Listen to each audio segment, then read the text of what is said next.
TRP National Motocross Action is proudly brought to you by Out of Africa Group. Create, construct, growth. Sinswalo Lodges, where else in the world? And all our associate sponsors. Welcome to Terra Topia for the final round of the National Championship Motocross. This is where it's all going to come down to. We've literally only got one championship that's been wrapped up. Everything else comes down to Terra Topia and what's going to happen here in the 2 heats of racing on each of these categories.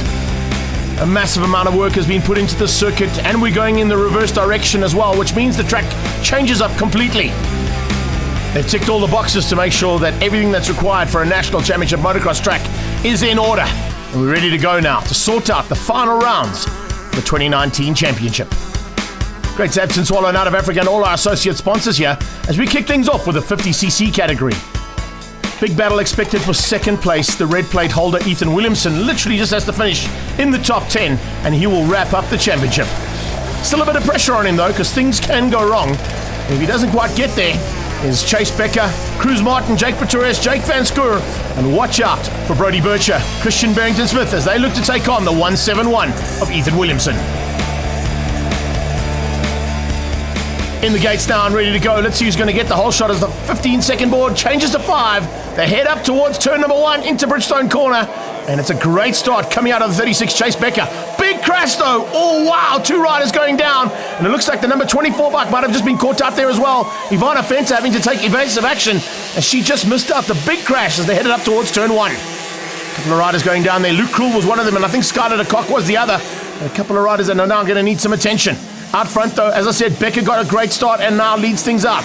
Right on his tail, you've got Cruz Martin, Jake Pretorius and Van Scoor. How far back are we seeing the 171 of Williamson? And keep an eye out on the 141. And that, of course, is Christian Barrington-Smith. He'll be coming through as rapidly as possible. They'll all start to sort things out now in this second half of the top 10. 338, Jake Van Scoor starting to make his way through there along with Keaton Strauss. Then you've got Casey Tilley just behind them. It's Brodie Bircher, not getting the start he wanted. Good recovery there from Ivana. You can see the number 24 on the back of her shirt. She's back up and riding. There's Christian Barrington-Smith slowly but surely closing in onto the back end of the leader. Chase Becker's in trouble. And I can see Barrington-Smith making some big maneuvers there to get to the front end man. He's chasing hard and he's being followed very closely by Pretorius and Van Scoor. The 2 Jakes pushing it to the limit. 555 coming up there, of course, Maxwell Faree in the battle for the top 20. You can see a nice little run there with Riley Gravenstein and Trent Balsecki. But it is the big move that's coming here from Christian Barrington-Smith we're going to concentrate on as he closes down on the back end there of Chase Becker. Cruz Martin, what a start from this young man. And the 42 just behind there, Aiden Retief, closing things down now for a possible top 5. Still no change up at the front, and the 36 of Becker hangs on. You can see Wayne Barrington-Smith on the side just telling Christian, take it easy, time it, don't go too soon. Otherwise you could have a chance of them coming back at you. He's just sitting comfortable. You can see he's pretty comfortable there behind the pace that's being set by Chase Becker. Not going to go too hard just yet. Behind that, they start to line up, and the 51 bike of Jake Pretorius is trying to close down on Cruz Martin. Keenan Strauss just ahead of them there as well, and Van Scoor. Once again, Aiden Retief. He's just up ahead there, I think, of Brodie Bircher, and just behind Casey Tilley. So Casey Tilley also having a nice one. Wow, look at how hard they're pushing these little 50s. Absolutely nothing held back here by these youngsters. The big left-hander that takes them up to the start-finish line now. And there we go. Change up for the lead. Barrington-Smith eventually just squeezes through and finds a way past. He's now going to try and open up a bit of a margin. Cruz Martin is doing exactly that for third. He hasn't got anybody in his wake. He's left them slightly there. And Aiden Retief and Tilley trying to fight now for top 5. Oh, and Retief just cross-ruts and gets out of shape and goes out the side. Fortie's back up and support on the sideline. I'll get him back on the bike rapidly. He's not going to lose a position, but he is going to lose some ground there. And it looks like Casey Tilley's going to get away from him now.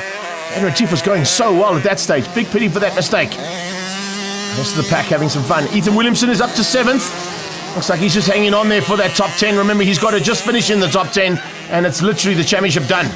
So he's not going to put any more pressure than what's required. And hopefully we'll be able to finish up with that number 1 plate after this one. 24 is Ivana Fenta. Fenta has recovered nicely, but they're not going to catch this man out front, Christian Barrington-Smith. He's going to be taking the last blood of the season. He's going to be finishing up just ahead of Chase Becker in 2nd place. And Cruz Martin has closed down slightly, but not enough to affect the top 3 overall. How far back is the 5-1, Jake Pretorius and Jake Van Scoor. They've been in an epic little battle, the two of them. But it looks like, yes, Jake Pretorius has pulled a little margin now and got away from Jake Van Scoor. So some work to be done now, just in the closing stages. Get to the line, that's all they need to do. And look at this little pack in the middle of it. And you can see second place man coming through there into some of those back markers. Conor Munro, Reinhard van Niekerk and Travis Liddell. And of course Ross McKenzie at the back there as well, having a great day in the saddle. There is your champion-elect. He's just waiting for that checkered flag to come out. And everybody on the sideline ready to go now with that number 1 shirt. I'm sure they got one ready for him.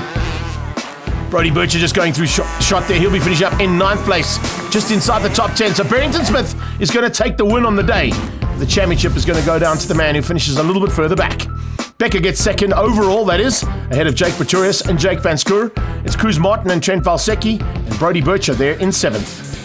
There's the podium, and Barrington Smith gives high fives to both of the riders on that podium. Your champion, though, it's Ethan Williamson. After a very consistent year, the young Cape Townian finishes at the top of the Nationals with Christian Barrington Smith in second. We'll catch you after the break for more action from Terra Topia.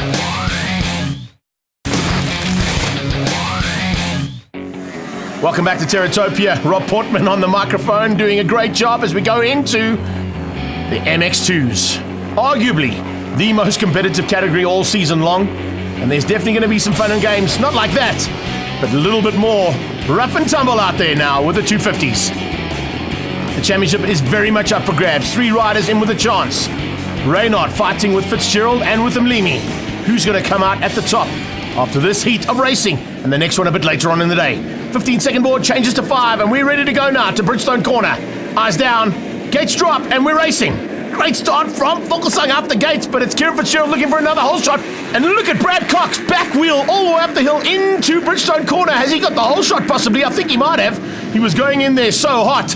Out the front end though, no, Mlimi's got the hole shot as they come through. He's hanging on, and Kieran Fitzgerald's round the outside. How far up is Reinhard? Keep an eye out for Reinhard there. Who is going to have what it takes here to beat out Anthony Reinhard? Are the 2 Red Bull KTMs going to give him a run for his money? That's exactly what we're expecting. Have a look at Brad Cox, though, and Cam McClellan in the mix there at the front end, pushing hard. Looks like McClellan might have been caught out at the bottom end. Yeah, let's have a look. Yes, it is. Oh, McClellan getting together there with Jesse Wright. Jesse Wright going down right in front of Cam. He had nowhere to go. Wright gets back up and eventually gets going on that Monster Energy out of Africa Yamaha, but he's now right at the back of the pack with a huge amount of work to do. Out front, hello, Mlimi is disappearing. And on his tail, it's his teammate. What a start there from 914 Keegan Hickson Mahoney. That is probably the best start we've seen out of him all season long. It's not a great start from McClellan, and he's also been caught up by a couple of riders, as we've just seen, and it's not a good start coming out of Reinhard. Reinhard has got a huge amount of work to do now if he wants this championship. He's got to make up the 7 points that he came in behind Kieran Fitzgerald, and he's got to make up ground to where Kieran Fitzgerald is. He's in second behind his teammate. And Reinhard looks like he's only down in about 4th or 5th at this point. Good start from Mark Carty as well. That's a much better start from him. Ricky Raft in there as well, looking very good. Trying to push as hard as he can to stay out front. The man out front is disappearing. And Mlimi controlling things right on his tail. Well, a little bit closer than what he was earlier on. That is his teammate. And then tucked in behind there, it's Cox and Slade Smith. Slade Smith on the CRT Husqvarna. Trying to close things down, maybe looking for a top 3 finisher. Red Bull KTM's 1 and 2 at this point as they come flying up and out of the 100% turn. Oh man, Hickson Mahoney is on fire here. I don't know what he's found over the last couple of weeks, but it's definitely paying off for him. He's got to keep an eye out there on Slade Smith, who's rapidly closing him down up into the top end of the Asterix turn. And now, just behind that, that's Reinhard. So Reinhard running there, I think with his MX of Nations shirt by the looks of things there. Slightly different number on the back of his shirt, but 23 on his bike. That means it's Reinhard. And he's got to catch up, and we got to see possibly Kieran Fitzgerald get through on his teammate, because his teammate, Josh Mlimi, has still got a chance of the championship as well. What a battle we're in here for today in the 250cc category. Kieran Fitzgerald closing down now on the back end of Mlimi. Can he get past him? We'll wait and see. Mlimi seems to be setting phenomenal pace out the front end. And the only man who can match him is his teammate there, Kieran Fitzgerald, as they head down the hill. Reinhard closing in on the back. Oh, Slade Smith with a big one. Smith with a big one coming out of that. And it looks like he just lost the front end there on those whoops. You can see how rough it is. Hickson Mahoney goes around him. There goes Ricky Raft. 122 recovery there from Cam McClellan. McClellan now up into the top 6. But that was a massive one there for Slade Smith. I hope he's not injured. He should be okay if he didn't get any broken bones or anything there. But it looks like he got up okay. Just a bit shaken. Don't think he expected to go down at that point. But you can see just how rough this track is getting now. It's not affecting Cam McClellan though. He's starting to put in the hot laps. You can see Slade Smith has got back up and he's riding, but he's going to be feeling a little bit ginger, I can tell you for that. It's a big crash to have at that point in the circuit. Out of FMF now. And the two TRP Red Bull KTMs getting away from this field and controlling things very decently from the front. There's no answer from Reynard whatsoever. He's up to third, but he hasn't got the pace to run with the guys at the front end. Slade Smith has recovered nicely. He's now got back into the mix there once again with Cox. Two of them, that's a big recovery there from Smith. Yeah, I'd get out the way as well, Marshall. They can run wide a little bit there for you too. They head up towards Asterix again. This man is absolutely hauling though. And the flag comes out and he takes the win as Josh Mlimi hangs on. Look at the battle though, coming down for fourth place, and Smith runs off. Cox is going to get the fourth place due to a mistake there from Slade Smith as he's pushing way too hard. Cam McClellan comes through as well, just behind that for a top 5. And he actually got to the line just ahead of Slade Smith. Can you believe that? Mlimi from Fitzgerald, Reynard and Cox. McClellan beats out Slade Smith after that mistake, and Jesse Wright recovers nicely to 7th place. There's your podium for race 1. Great ride there from Mlimi. And it looks like Kieran Fitzgerald's got that one hand on the trophy. Let's go straight into the 85cc's now and our Pro Mini category. Man on the left-hand side of the shot there, Deegan Bloomfield looking for a championship. He can possibly take the 85cc juniors. It depends on what happens there with Emmanuel Bucko and with Seth Young, his closest rival. In the 85cc pros though, it's a big battle expected between Leonard DeToy, Blake Young and Kirk. And they go down into Bridgestone Corner and it's just chaos. Pandemonium, one of the biggest fields we've had out here today. 28 bikes going to battle. Some of them on the bigger wheels, some of them on the smaller wheels. And speaking of smaller wheels, it's a smaller wheel 85cc junior that got the whole shot. It's Emmanuel Bucko who leads out. Oh, he got cross-righted there slightly. He's lost a little bit of ground. He made a big mistake. And now as they come up to the top of the hill, it's Grundy out front. Whoa, what a move there from Luke Grundy. There's Kirk. How far back is DeToy? 48 is McClellan. He didn't quite get the start he wanted. Lots of work to do there for Nate McClellan this time as opposed to Cam. And around the outside, watch out for the 5.5 bike of Dylan Kirk as he starts to come into the mix at the front end, closing in on Grundy. 57 in the house is James Thompson. Nice to see him up in the mix there with the 85cc juniors. Hasn't had quite the big season that we expected from him, but he's got some work to do now, possibly to finish up still in the top 5 overall in the championship. DeToy starting to tick them off one by one. He didn't get a great start, but we know that even with a bad start, Leonard DeToy still has the ability to get to the front pretty rapidly. He's got to find a way past on the 5.5 Dylan Kirk. He's also got to try and find a way through there on Wes McGavin, and look out for, of course, the massive move from Blake Young. Blake Young is definitely looking for a chance here to spoil the day for DeToy. That's the championship battle in the Pro Minis. And they're still fighting hard. And they're going to fight hard for 2 heats here today as well. Right now, it's all about Dylan Kirk. He leads things out. DeToy closing down rapidly. They've got through on Grundy. He's moved down to 3rd. 4th place is Young. He starts to move up now. Both the Swaziland riders pushing hard to possibly take the South African title. Deegan Bloomfield, he's sitting comfortably in 2nd place, but he needs actually to be up in 1st. He's got to beat Seth Young today if he wants the 85cc Junior Championship. Oh, big moment there for DeToy. Oh, Leonard DeToy with a big moment there. Foot off and almost sort of knacking before he even hit the jump. Fortunately, he hung on and didn't get off the bike, so he can carry on going. Didn't slow him down, though, did it? Look at him, he's all over the back of the 5.5, and Dylan Kirk is going to have a huge amount of work to do now to keep off and fend off the attack that's coming from Leonard DeToy. DeToy wants this championship. Bucko, unfortunately with some injuries through the year, has just not been able to run and take the number 1 plate in the 85cc juniors. Oh, to write it down, that's, big pity there for Luke Grundy. He's gone down. It's dropped him out of the top 3. It's given the top 3 position to Blake Young. He's moved up to 3rd place now. 1st place change up as well. DeToy hits the front. Kirk in 2nd. How far back is the number 2? That is Emmanuel Bucko once again leading things out in the 85cc juniors. Not going to be caught yet today. We saw that with his ability to hold shot and recover nicely. Hayden Tully with Fenter and right on his tail. Looks like it's a good ride there coming out of the 28 there. Garrick Henley. Through the pack they come. 57 of Ayers looking good too. Looking for a top 4 finish there for James Thompson. So the battle for 85cc juniors starting to heat up as well as at the frontier of the Pro Minis. And doing it all right here is Leonard DeToy. Victories are going to ensure that he takes the number 1 plate for 2019. What's happening between Seth Young and Deegan Bloomfield? Change up for 2nd. Hello, all of a sudden we got Blake Young up there. So Blake Young has got into 2nd place, but I don't think it's enough. And just behind him comes the leader of the 85cc juniors. That is Emmanuel Bucko. He hangs on for now. Behind him, he's looking for Seth Young. Seth Young's not too far back. Deegan Bloomfield has to beat Seth Young today. There's the 9.4 on the Ridgeway Race Bar bike just ahead there of Tyler. And Tyler Tarantino, he's just battling a little bit out there today, but it is very, very tricky conditions for the slightly smaller wheel bikes. You can see just hanging on for dear life, but it is a great run in the end from Leonard du Toit, who comes through to take the victory, hang on to the red plate, and also take the championship for 2019. Du Toit wins out overall ahead of Blake Young and Dylan Kirk, with Nate McKillen in 4th. Seth Young wins out overall as well in the 85cc juniors, beating James Thompson and Topia, with problems for Deegan Bloomfield in the second heat with his bike.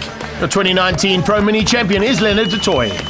Yeah, I'm very pleased. I'm happy to say I'm riding for Racehawks KTM and everybody supporting me. Jesse, my trainer, for helping me. And yeah, the year was long and hard. 2019 85cc junior champion goes to Seth Young from Swaziland.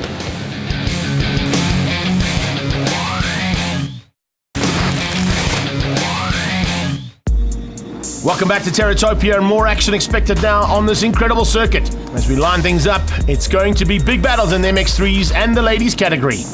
The battle for the ladies category is now literally for second place, but in MX3s, there are 4 riders that could potentially take the overall championship. One of them is Topless, one of them is Bircher, and watch out for Craig Kruger and Tyson Engelbrecht. Kayla Roth literally just has to finish up today, and she'll take the ladies championship. But she's also expecting to try and take a couple more victories and not allow Regani or Jonker any more time at the top of the podium. Great start down into turn 1, Bridgestone corner from the 12 bike, and it's Tyson Engelbrecht, I think, who's hit the front. He gets the whole shot with Bircher right on his tail, and in fact, coming through there, what a start from Topless. Oh, and Topless goes down! Topless goes down right in front of the 121 of Hubbard. And that's a big, big maneuver, and you cannot afford to have that. How's that 777 out front there for Cal, getting a little bit of extra time in the saddle and using this for practice for the big race later on. And of course, a little bit of training for Lloyd Fakal as well. He looks like he might be stepping into 2 categories. He's a man at the front, and of course, he's on a mission to try and wrap things up here today. But he's not really going to be involved in this championship. He'll probably pull out of the race right in the closing stages, not to get involved in the actual championship that's happening here today, because that's what Bircher's fighting for, and you can see he's done it all right for now. He's ahead of Topless, who's gone down, but he won't know that. There goes the number 1 bike of Kayla Roth. A little bit of a gap there down into second place for Natasha Regani. High-flying Lloyd Fakal, basically the class of the field here, and getting away from the usual contenders that we've seen all season long. Tyson Engelbrecht is the leader of those usual contenders at this point. Right on his tail, you can see it's a bit of a change up there as Craig Kruger and Bircher have swapped things out, running in numerical order, and Roth getting through there and going along with Kruger for the ride. So just using Craig Kruger to block her way all the way through this big pack. As I said, Fakal not really involved here. He's just out there for a bit of extra practice. Let's see if he can keep it all together though at the front end. I don't think he's going to be taking the checkered flag at the front. As I said, he'll probably roll out and give these guys a chance. Good to see a recovery there from Topless. He's just ahead of Roth. Roth leading the ladies, and leading the ladies by a very, very big margin. Further back, big battles in those ladies categories though. Megan Jonker and Jadine De Lima starting to come together. And a nice run once again there from Tegan Reid, looking for another top 5. She got a top 3 in Velcom, if you remember. Topless going through on the 5-6, getting past Calvin Gloucester. So he's ticking them off one by one, and slowly but surely making his way to the front end. He has to try and get as high up on the podium today as possible to wrap up MX3s. Also has to try and ensure that no one else, there you go. I thought that might be happening. Lloyd Fakal just tapping off slightly and rolling out, and that will allow Tyson Engelbrecht to hit the front. Can you believe where Topless has got to? He's moved up into second place at this point after that big crash, and he's right on the tail now of the 12 bike of Engelbrecht. So you can see Ian Topless on that Out of Africa Monster Energy Yamaha is feeling it big time, and he's not letting anybody take this title away from him. He's going for another SA title, and Ian Topless certainly feels like he's got what it takes here. He's probably fired up. He's kind of probably got a bit of Michael Koch in him right now. Cocky always being famous for going down as they come to the checkered flag. Look at this. The two of them absolutely flat down the back straight. Coming into the big left-hander up the hill. Oh, Topless around the outside, flat to the limit, and wins there by just the front wheel. What a race from Topless. And there you see Kayla Roth. She comes through a little bit more sedately to take the ladies category. Topless wins out ahead of Engelbrecht and Bircher in the overalls, beating out Craig Kruger as well. And Kayla Roth beating Regani, Megan Jonker, and Tegan Reid into the top 4 overall. Let's catch up with Ian Topless. Tyson went inside, actually using one of my lines. I went sort of middle, just sort of looking for something, found some loam and pulled right past him, but it was a close finish. I think it was tenth of a second or something. So it was an awesome finish. And now the championship as well. And now the championship, well, yeah, it's been also a long year. Missed the first national, so it's been catch up the whole year. And I just want to say thanks to Other Africa Developments, Yamaha, Monster, and all my boxwork buddies who come to support me, and Jono and my family and everyone. It's been a long year, good year. 10th championship. 13 out of 14 victories sees Kayla Raff at the top of the Ladies' Championship. Yeah, I had some ups and downs in the mid-year, so it put me down, but then I realized I love the sport and I'm doing it for a reason, so I just kept on going until I did it, and once again I did it. I'm so proud of myself, my friends, my family, everyone. There's some future champions looking at the podium, trying to get up into the top step, and looking forward to more action now. It's going to be good stuff in the MX2's heat number 2. The gate is stacked and we're ready to rock down into Bridgestone corner. Wait for that 15-second board to change to 5.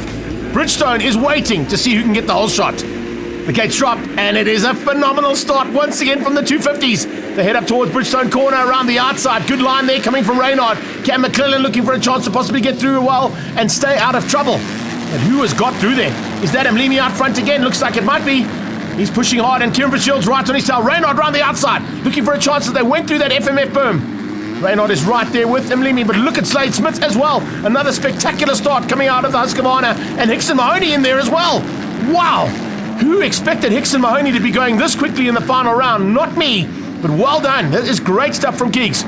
He's now starting to put things together there on this 250. Some aerial material of these guys and some big air time down the bottom end of the river section as they head up towards Twin Air. It's basically 4 or 5 bikes, not Twin Airs, that are in the air at this stage. They're too close together at this point. Kieran Fitzgerald hanging on for the front end. Has he got what it takes there? Remember, he's only got to finish up in the top 5 and the championship is his. And he's got to make sure that he's not too far behind if Reynard gets in front. That's the chess game that's about to happen out here on track. It's going to be a good one. There is no doubt about it. Slade Smith slowly but surely starting to make his way to the front end. Watch out for him to have a slight change up in terms of his body language. Remember, he made 2 vital mistakes. 1 crash and 1 very late off-track excursion. And it's not what he expected. The top 3 in the championship, though, are the top 3 on track at this point. And there doesn't seem to be an answer from Reynard just yet on those 2 Red Bull KTMs. So the Tinswallow Yamaha man pushing hard, trying to get away. Can he do anything and maybe just spoil the day for Kieran Fitzgerald? Fitzgerald has got the advantage. Cam McClellan looking good as well, and so is Smith. Here comes Slade Smith now. Look at how he's pushing. Giving it 100% up into the 100% zone. Not 100% yet from Mlimi. He had a little bit of issues earlier on. Small little incident saw him go down, but he's back up and riding. Reynard now sitting in second place. Kieran Fitzgerald in the lead. Can he keep it all together at the front end here and maybe control things from the front? Hickson Mahoney has dropped back ever so slightly, so lost a little bit of ground. I think he made a mistake somewhere on track as well. He's now into the clutches there of Mark Carty. So 1 and 2 over the OGO jump there. Kieran Fitzgerald, Reynard. Here comes Smith in third place, closing down. So is Cam McClellan. Oh, Cam McClellan having a big turnaround here in the second heat. Kieran Fitzgerald dictating from the front end. Still leads out over Reynard. Smith is the man to watch out for, though. Slade Smith on that CRT Husqvarna, rapidly closing down. Nice fight in the mid-pack there with Cox. Closing once again on Ricky Roth and Fokkelslang in that pack too. But the fastest man on track at this point in time is Slade Smith. And he's fired up here. I think he wants this win. He wants the final victory of the season. Here comes a bit of a change up. Looks like Ricky Roth closing in there. Jesse Wright up there as well. Nice maneuvering happening here. Reynard's through. Reynard's got to the front end. Into FMF and looks... Oh, Kieran Fitzgerald losing out to Smith as well. Big mistake there from Kieran Fitzgerald. He looks across. I think he's looking to see who else is involved here. Another rider's gone down. It's his teammate. Mlimi's gone down again. This is a second crash there from Josh Mlimi. I think that's why Kieran was looking across. I think he saw the yellow flags and he just wanted to make sure that it's none of the championship contenders. Richie van der Veste is in first man there to help out Mlimi get back up on the bike. And it's now Slade Smith closing in on Reynard. Kieran Fitzgerald's in third place. Fitzgerald has to stay third or fourth if he wants to stay in contention for the championship. 217, what is going on there? Well, Max Jordan has lost the front end of that bike and the fender. So he's had a big one over the front and out the front door. How is this battle though? Wow, top class action in the final heat of 250s for 2019. And Smith hits the front. Reynard into second. Now Reynard cannot finish second. He must win. So this is going to be a battle right to the line here between Reynard and Smith. Slade Smith, well, he's not really involved in the championship, but you can see, think, come on, do what you need to do. Wayne Smith is going to be happy with this, but Reynard's right on his tail. The checkered flag is out. And Slade Smith finally takes the victory in 2019. Nice ride from Cam McLennan for third place. Kieran Fitzgerald comes through for fourth. That's good enough for the number 1 plate for next year. Great ride from Kieran Fitzgerald. Overall win in the second heat goes to Slade Smith over Reynard. It's Cam McLellan beating Fitzgerald. Then you had Jesse Wright, Ricky Raff, Brad Cox and Mark Carty in the top 8. Yeah, I'm super happy with that. First of the year and last national, unfortunately lost moto. But yeah, couldn't have done it without my mom, my dad, Team CIT and all the associate sponsors. And yeah, it's definitely the first but not the last. We're certainly looking forward to that for sure, Slade. But congratulations to Kieran Fitzgerald, your 2019 250 champion. Yeah, I'm happy. It's been a long year. Everyone's doing great. I'm lucky for the team I have. Got behind me, and yeah, we brought home the championship.